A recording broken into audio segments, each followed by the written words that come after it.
Roostertail Talk, a podcast dedicated to everything related to the sport we all love, hydroplane racing.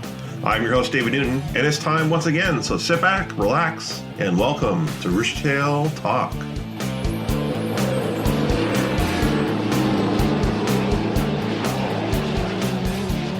Well, we've reached the finale of my Fireside chat with Chip. I really hope you've enjoyed it out there. It's been a lot of fun talking with him. Shared a lot of great stories about his life, his legacy. And in this episode, we continue our talk with him revealing his favorite boat he ever drove in the Unlimited ranks. He gave more thoughts on the future of H1. We talked about the Boat Guy series, and even a few other surprises for you. But one thing I've also wanted to know, you've driven a lot of boats over the years. Was there one boat that you just loved going out and running any weekend? You just really look forward to just getting the first Terminalis. Yeah. And it was a complete cupcake. Yeah. I tell people all the time, my grandmother could have won with that boat. He just didn't do anything. He just sat there and turned the steering wheel. And then, I'm sure by today's standards, it was nothing, but for the time, for its day, it was just a complete cupcake. Yeah. And that's something I'd like to talk about is, we talked about NASCAR and IndyCar, and we talk about Formula One. They made the boats too easy to drive. Even when I left the sport, and the sport's gotten even worse since then, you put your foot down, you turn left. You don't have to set the boat up. I mean, in general conditions. In comparison. Yeah. So in NASCAR, the cars are made to be pieces of junk to drive. They're horrible to drive. Yeah. They push, they're horrible. Formula One, the tires are engineered to go away because then it makes it harder to drive. In IndyCar, basically the cars are all the same, and they have flat bottoms. They could make those cars so much faster. Right. But they don't do it because the more you put the human element in it, the more unpredictable it becomes, the better entertainment it becomes. But I would like if they did nothing else, take the skid fins away. It's dangerous to be pitching a 6,000 pound boat in there flat out, all that inertia changing direction. It rewards guys who just make tons of horsepower. Take the, pick a year, pick 82 Atlas skid fin. Put that on the boats, and let's see who can drive. It's like a fourth of the size or even less than that. I think it's even less than. So when you design a car racetrack, what you do is design the track so that it has the longest braking areas possible, because that's where the passing happens. Whether it happens right there, it sets it up. Because the longer the braking area, the more somebody can dare go deeper and do it's called threshold braking. And then it's followed by a difficult corner after. The tires are designed to go away. The cars have got flat bottoms on it, so there's no downforce. So they're designed to be difficult to drive. Unlimited hydroplanes have been designed to be as absolutely perfectly easy to drive as possible. So back to the braking distance, if you put small skid fins, the way to make the sport immediately more competitive is to make it that you have to set the boat up to turn it. That you can't just get to the buoy and pitch it. That you have to, like a braking area in car racing, you have to get the thing wound down, you have to get it settled down, you got to get the fin to hook and then stay hooked. And that takes in car racing, we call it car control. In boat racing, it would be boat control. But that's just not the way it is. Yeah. It's a huge crutch. It would be like putting downforce, like taking the flat bottoms off of Indy cars and putting, Venturi bottoms, which we know work. When I drove the 24 hours in Daytona, I was in a Porsche 962, it generated 6,000 pounds of downforce. And as long as you have that downforce, you can do anything. Well, they've done away with that now. Now the cars are more flat bottom and squirrelier to drive. Makes the racing way better. Yeah. Putting those huge skid fins on them is like having 6,000 pounds of downforce on a race car. Take them away, make the boats harder to drive. Yeah. As a fan, that would really be fun to see because it would show so much more of the talent in the drivers. When you see a guy in the last lap risk going in deeper and hoping he can get. And as an example, in '82, everybody makes a big deal about the '82 Gold Cup, for example. That all took place at 170 miles an hour. Slow by today's standards. Right. But even in '82, the boats turned so poorly, you had to back off to get the thing turned. And once you got it turned, you had to be really careful to not unhook that fin. So, and that was only going 170. So put a small fin on these things and you'll see become more of a driver's sport. And that's my quick formula. I mean, that's a whole nother interview. But my quick formula to save racing is and the motors are available. It's a huge tractor motor. It's probably, 700 cubic inches, detuned to run forever. Everybody runs the same motor. It's sealed from the same supplier. Everybody has the same 5 propellers to pick from. Everybody's issued the same rudder and skid fin. Design your own boat.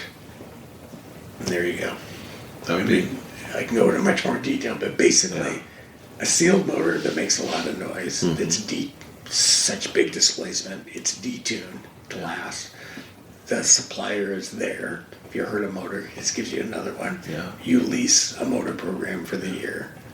The skid fins and rudders are all issued by the sport with a serial number on them. Like in NASCAR, for example, the front clip, the front of the car, like if you race a Toyota, it's issued by NASCAR. You get it from NASCAR. The back ends, so it's locked in.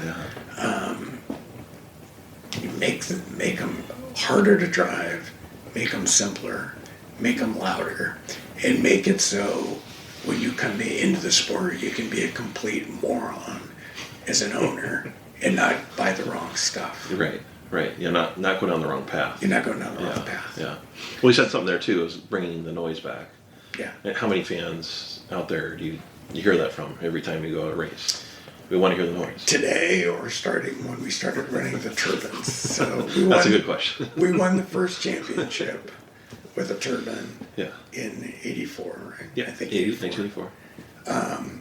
And right then. Oh no, I'm sorry, 85. 85, because you were testing before the season started in '84, and then you came out in '85, and thank you. You said, I think that was the year you had the first 150 mile an hour lap. Right.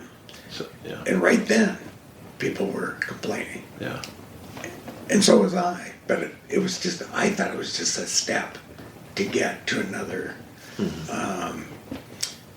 To this day, a day doesn't go by that when people stop me and go, well, that's the single most heard comment I hear is, are they ever going to bring the noise back?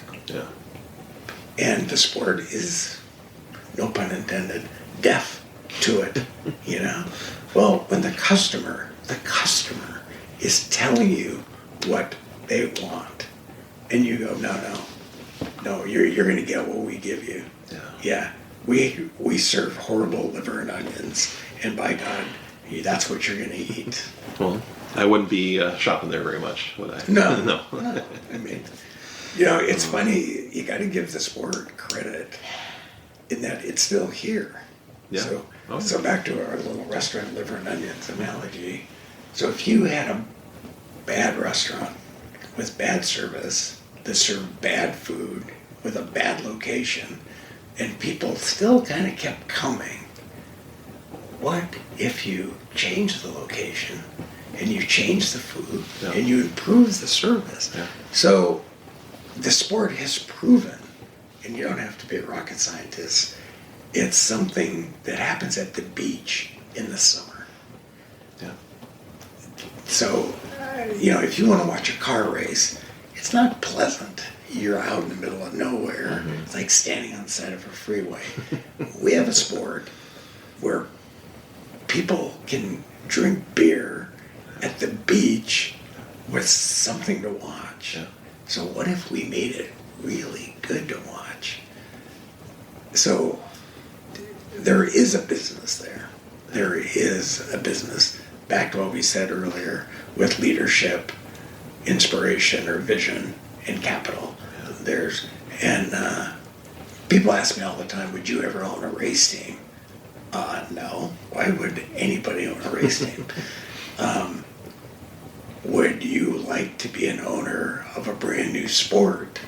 Would you buy shares in a sport that was starting with a clean sheet of paper that was in it to make money and profitability? Absolutely. Yeah. There's a future there. Yeah. There's no future in owning a boat. Well, from what you're saying, it just makes me think of, I don't know if you follow Formula E at all. A little bit, yeah. It's a very progressive sport. Progress, yeah, and they have a lot of things that they cater to the fans, bringing the races to the city centers, and yeah, pretty interesting. You ever thought about trying to work with the H1 board, or? No, I couldn't work with them. Yeah. They don't want to hear this. No. Since we talked about, I was toxic as far as they were concerned. So here was this guy, young guy, winning all the races, in their words, bad-mouthing the sport. Yeah. Well, let's get those articles out. Who was right? Literally, if they want to, let's get the articles out and let's say who predicted the future better, them or me. Yeah. So no, I couldn't work with them. I have talked on a number of occasions with some people who were not from the sport. They were business people. Mm-hmm. They had an affinity. They loved it. And they did look at it from a business point of view and starting with a clean sheet of paper. And I was really excited about that. In the end, they weren't willing to put up the capital. Unfortunately. I'm not giving up on that, though. Good. You said there's got to be hope. Yeah. I don't have hope for the sport as it is and run today. Mm-hmm. I do have hope that somebody with the business background, the ability to raise the capital and a vision will recognize that there is a great entertainment business to be had with no competition. Yeah. Yeah, that's one thing I think about too, is you say if someone with the business mind and the capital, I think that was Bernie, right? He definitely had the business mind, had some capital to help the sport. Except Bernie wasn't really, in my opinion, and I worked for him and raced against him. Bernie wanted to keep the sport alive.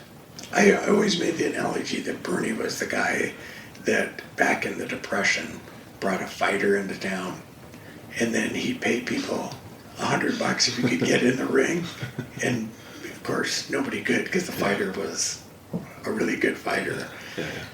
But he needed guys to beat up on. Yeah. So in my opinion, Bernie didn't want the sport to really take off.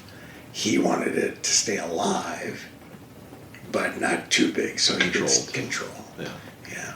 And I'm not saying it's a bad thing. It's a business. It was a business decision, and I told you I love Bernie. Yeah. And he told me, there's a lot of stories I don't tell because I can't verify them. Mm-hmm. It was a conversation between two people, but I will on this occasion. Yeah. We were doing the argument. I was getting in trouble for running my mouth about the turbine's got to go and the sport's got to change, blah, blah, blah. Yeah. We're fighting. And I walked by, we were in Detroit, and I walked by Bernie's bus, and he opened the door. He goes, "Get in here." Because on the outside, we were opposite. Right. Yeah. He gets in, he shuts the door, and he said, "Everything you say is exactly right, but I don't want it to change." Wow. He goes, "I'm not going to be here much longer, and I want it just as it is. But remember we talked about how we always got things back on a personal level. Mm-hmm. Right. So he brought me in, he goes, "You're absolutely right, but you'll never hear it from me because I like it the way it is." Yeah. He has, as you said, control. Yeah. And I shook his hand. That's okay. I really appreciate him being open and honest. And he was doing what was best for his business. Yeah. But he didn't want it to grow, I don't believe. Yeah. He wanted it to stay good enough. Interesting. Although he did always say when we got the Miller sponsorship, he used to slap me on the back and say a couple things. He'd say, "Miller," he goes, "we spill more beer than they sell." And the other thing he said when we started beating him is he goes, "Boy, thank you. My budget's going way up ever since you started beating us." That's funny. One thing, one of your other guests, it said, guy racing a boat that's underpowered, too small, and I don't understand that. Yeah. Been racing boats his whole life, so. Yeah. But I think their program's a good example. Is like, from my perspective, I'm not being critical. I just don't understand. Yeah. Why would you want to spend money, energy, and time just driving a boat in a circle? And I think the sport has a fair amount, it always has had a fair amount of that. They want to be part of the circus, but they don't want to get on the trapeze. And I don't understand that. So through my years in racing and talking to other people, I always tell people, race at a level where your budget and your experience can make you competitive. Because that's where the fun is. Yeah. And if that's RCs, which I think is the most competitive form of racing out there, or outboards or whatever, but I think the sport has always had this plethora of people that just want to be there. Yeah. And I don't understand that. I just don't understand. I'd rather race a go-kart and have a chance of winning than be on the grid at the Indy 500 knowing that, I'm just going to drive around and say I was in the Indy 500. So I've never understood that mentality. Yeah. Well, they're talking about Kelly. He said he just wants to have fun. And this is what he thinks is fun. And it's great. And it's great that he's having fun. But two things, I don't understand it. Yeah. For me, just personally, it would be far more fun to go and try and make the final heat of the electric RC race, because I would feel I had really accomplished something. I like challenges and I like competition. I don't like just getting a participation trophy. That's never appealed to me, but we're all different. Right. And the other thing I will say is, are the people that go there and just take resources, because they get prizes. There's no prize money anymore, but are they really adding to the show? If you're not trying to be competitive, are you really helping the show?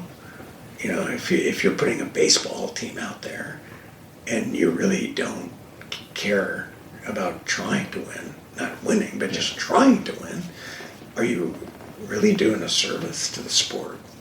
It's just a different philosophy. Yeah. And I'm not saying anybody's wrong. I'm just saying I don't understand that. And I think it's hurt the sport, because the sport has been full of people that just want to be there. Yeah. And I've been really lucky, and I've always been with teams that just want to win. Not always did win, but worked our butts off to try to win. It's also the worst thing you can do in racing financially, is try to win. The best thing to do is actually what Kelly is doing, is don't spend any money trying to improve or be fast. Just spend enough money that the thing goes around. And in NASCAR, because I was consulting, which is interesting to an earlier question you asked, have people come to me and ask for advice? But NASCAR people have. Really? Yeah, I've consulted with NASCAR, with teams in NASCAR. That's interesting. Kyle Busch. Really? Yeah. I didn't know that. Yeah. So in his truck program, young drivers. Yeah. But so it's funny that I was sought out outside of sport. But in NASCAR, it's called Start and Park. Okay. So if you make the field of the Daytona 500, you'll probably walk away with 250,000 if you can be the starting. So these guys build cars that have no chance. They don't even have a pit crew. They just want to qualify. So to get that check. To get that check, go 3 laps, and then come in and say, we have a vibration. And that's called Start and Park. So we have the same thing, and have always had the same thing in unlimited racing, where they have no intention of trying to improve their program and someday win. Now, the opposite example of that is Sven Hellstrom and his program. Yeah. You know, they got to the point that they were the ones to beat. Oh, yeah. They were great. Yeah. People forget where they came from. They were terrible. Yeah. And to their credit, they always, from day one, even when they were losers, were working at being competitive. Yeah. And I really admire that. And people forget that where they came from. Yeah. But I really admire that. Okay. Well, in your racing career, kind of go back to your racing career, ran for a lot of years, but do you have any regrets that you come away with from your career? Regrets? None. It far exceeded my expectations, on every level.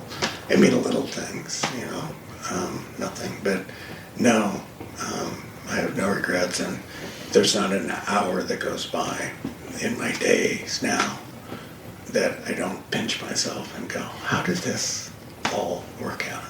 And I remember as a little kid running J Hydro, dreaming that someday I want to be a professional race driver, retire, it all worked out. And it boggles my mind. Yeah. I don't think it could happen again. So I feel extremely lucky. Yeah. Well, thinking back on you said you feel very lucky and you've accomplished so many things with your legacy. There's different ways to think about your legacy with all the wins you have, the Gold Cup wins, career victories, national championships, world championships. How do you want your legacy to be remembered from that? Good question.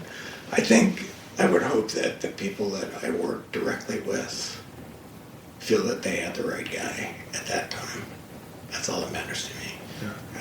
Owners, first crew guys, crew chiefs, and then owners. And I don't know how they feel, but you asked me what I wish my legacy would be. And I would wish that the people that worked directly with me felt that they were grateful they had the right guy. And I've never asked them that, but they're the ones that I drove for. The crew first and foremost. And when I failed, it was devastating to me. If it was letting them down was my worst fear. When I was nervous about racing, it was letting them down. I saw how smart they were. I saw how hard they worked. I saw the personal sacrifices they meant. I saw how much passion they had for each of their jobs, whatever they did. And if I went out there and dropped the ball, I just couldn't forgive myself. Yeah. So now, to your question, reversing that, that's I hope I didn't do that. And I hope they feel when I did do it, I raised my hand and said, that was me. That's my goal. Yeah. Well, I don't see how... There is one regret. Okay. There is one specific regret. When I left Budweiser, it was middle of the year. And I'd never been injured in a boat ever in my life until I went to work for Budweiser. The boat was going in, but when I had gone over in boat boats before, like the Circus, Squire Shop. I know why it went over. I was being an idiot. I missed. I screwed up. So that was fine. I would go, okay. I was too close, flying too close to the sun, and I blew it over. Yeah. The Budweiser was not that way. The Budweiser sat there and said, "You're fine, you're fine, you're fine." You're gone. And the canopy was coming off like 3 times. Yeah. An escape hatch broke. Right. The bright spots had collapsed in San Diego. So I had to leave. So that my thinking was, okay, the evidence is in. If I get hurt now, it's on me because we have problems. So I left in the middle of sport, or in the middle of the season. But I wasn't articulate enough to, when it went public, why I left. I mean, I said it, but I didn't think it through enough. And I said, well, it's not working, you know. The boat's not telling me anything. It's crashing. The escape hatches come off twice. The right spots and collapse. I have to leave, or if I'm going to get hurt. How that came across is that I was blaming them. And I wasn't, but I understand how they felt that. So I wasn't specific enough and say, what I should have said is, these guys, especially Ron Brown, have done everything they possibly can to keep me safe. Yeah. But we've been unable to do it. So I'm afraid it came off wrong. I love Ron Brown and that whole program. They did everything they could, and they couldn't quite figure it out. That's okay. I don't have a problem. But I couldn't stay there. So I left. What happened? Dave Ilhock. Right. The boat blew over in the middle of the corner with no warning. The canopy came off. Yeah. He almost died. And he almost died. Yeah. So I stand by my decision, and I think evidence played out says I made the right decision, that I was right. There was a problem. But I regret that I wasn't more articulate in explaining that there was no blame on them. I'm grateful they did everything they could. They just couldn't figure it out. Yeah. Okay. Well, I really appreciate you being open and honest with that. You know, it's the first time I think I've ever had the chance to say that, you know, because driving for Ron Brown, as we talked about earlier, nobody was more prepared than Ron Brown. And these things happen in racing, you know, these things happen. But I couldn't stay there and take more of a beating, you know, and ultimately they fixed things. But I would have been Dave Ilhock. I wouldn't be playing guitar right now. Right. You know, and he came very close to losing his life for the very reason that I left. But I feel bad that I wasn't more articulate. Well, I'm sure, though, thinking about your legacy, going back to that question, I'm sure your crew members know how much you gave for them. I don't see why anyone would think I hope otherwise. so. You know, there's no way of knowing that, but I hope so, because that's what matters to me. Yeah. What the public thinks, or you know, anybody else thinks, but they are who I drove for. Yeah. Well, I know we've talked for a long time. There's one last thing I want to talk about before we go. A number of years ago, you had a series on YouTube, The Boat Guy. That's the boat guy. And that was so fun to watch. I know a lot of people watched that and got a really big kick out of it. Unfortunately, I think it only lasted about a year or so. I think a year and a half. Year and a half? Yeah. Well, there's some great episodes in there. Oh, thanks. Could you talk about that a little bit? Yeah. What the experience was like, and Yeah. will we ever see a return of The Boat Guy? Or is it just The Boat Guy at large? Boat Guy Unchained. It was when I was in North Carolina working with NASCAR teams. I met a guy named Sam Bissett, and Sam, I recognized right away, was huge. He was there. He was the media guy, and he was unbelievably talented at what he did. He's from Seattle, but he was living in Charlotte. Okay. Everything in NASCAR is in Charlotte, North Yeah. Carolina. And his mother developed a brain tumor, and he needed to come home to take care of his mother. And we got back, and he came to me, and he said, you know, and he had no formal training as a videographer or producer. He was just good at it. Yeah. So he said, you know, I need to do something to demonstrate, because now I'm back in Seattle, I need to demonstrate. And I really invested in him. He's a young guy, and I really liked him and invested in him. And he goes, I have this idea for this boat series. And he described it, and I'm like, I don't get it.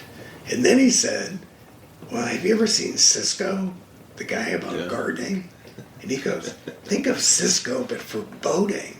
And I went, that's a great idea. I didn't really want to do it. And he said, well, just do a pilot. Just do a pilot. So I did the pilot with him, and I liked it. And I'm really proud of him. And we're both really proud of what we did. We hoped, and we had discussions with the Travel Channel and some other, because that was the goal, is to get it picked up by. It never quite happened. We came close. Yeah.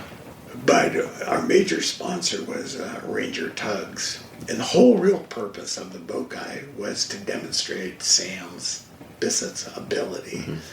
So they ended up wanting to our sponsor hire Sam to work for them full time as their communications director, which he's done. He's become unbelievably successful with Ranger Tugs, and they love him. So it all worked out great. Yeah.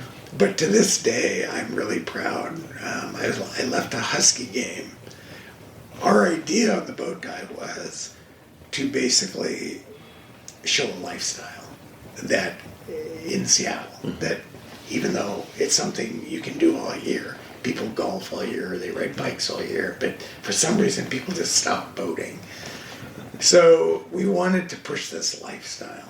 So, and I get people talk about it every week, but I came out of a Husky game, and I got on a Metro bus to go home from the Husky game, and this young guy was sitting next to me across the aisle, and he said, are you the boat guy? And I'm like, yeah. And he goes, you changed our life. My wife and I got really into the boat guy series. Oh, wow. So we're selling our house, and we're going to buy a boat, and we're going to live on a boat and have adventures like you guys did.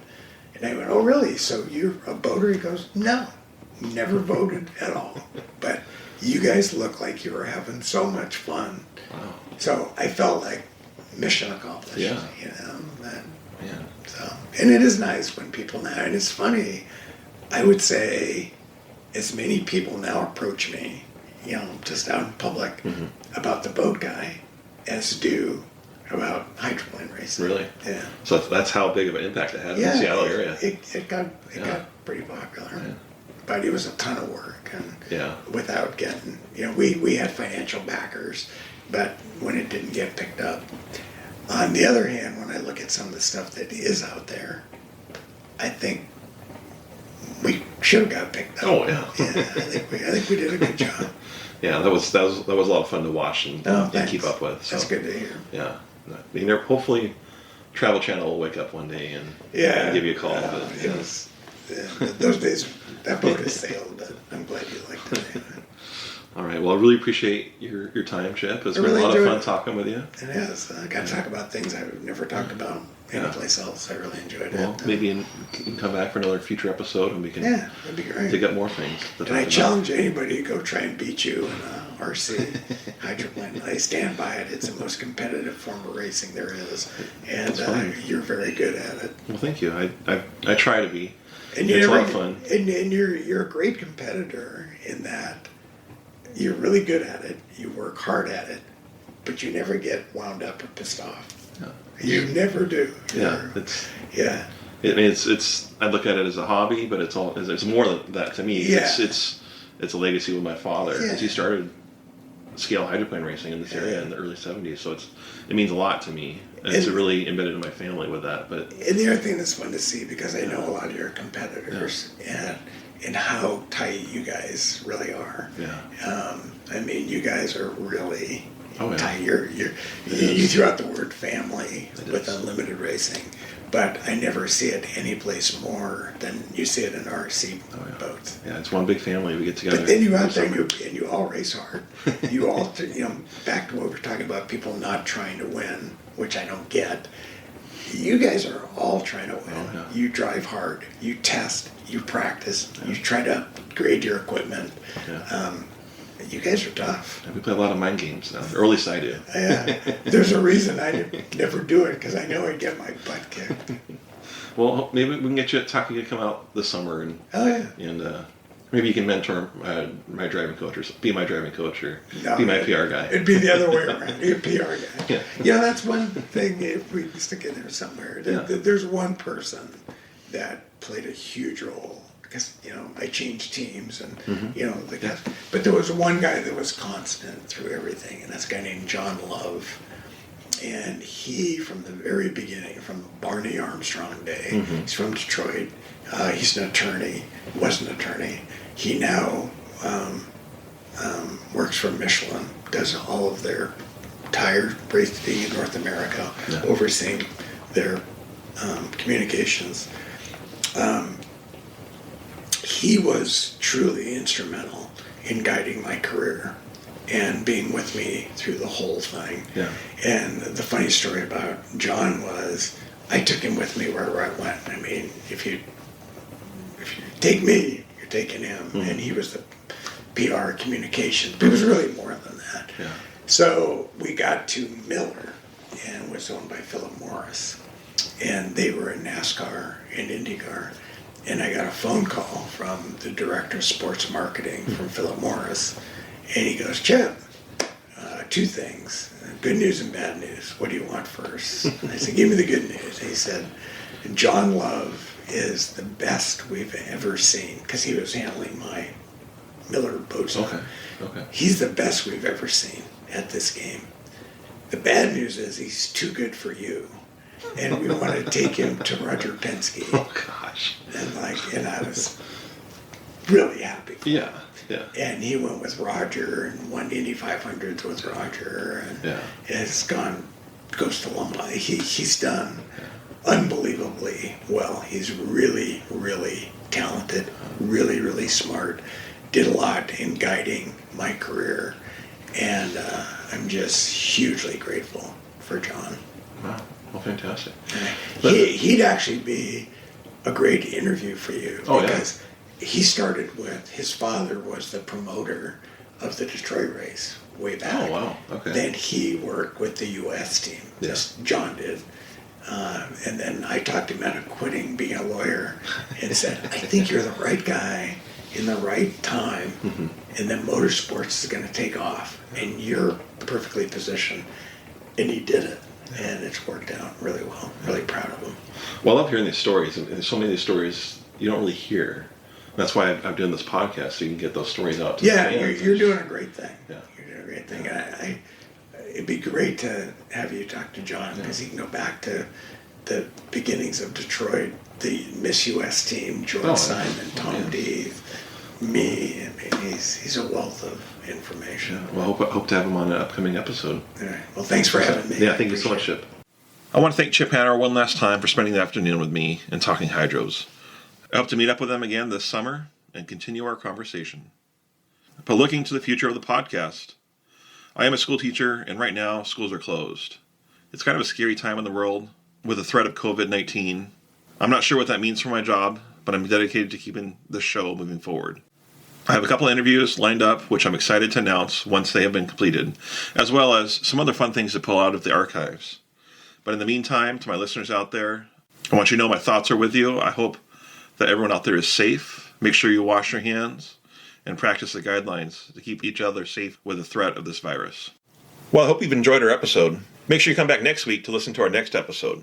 We release new episodes every Tuesday at 5 a.m. Pacific Standard Time. Also, don't forget to hit that subscribe button on your podcast player, as well as rate and review your experience. For more updates on Hydro News, check us out on social media. We're on the major players, Facebook, Twitter, and Instagram. Roostertail Talk is also online with our website, www.roostertailtalk.com. On the website, you can sign up for an email subscription list to get notifications on upcoming episodes, Hydro News, podcast updates, and much, much more. Finally, this is a free podcast to all of our listeners. And if you're really enjoying your experience and want to help us to continue to grow and expand, please donate. You can find a link to donate through PayPal on our website through the support tab. So until next time, I hope to see you at the races.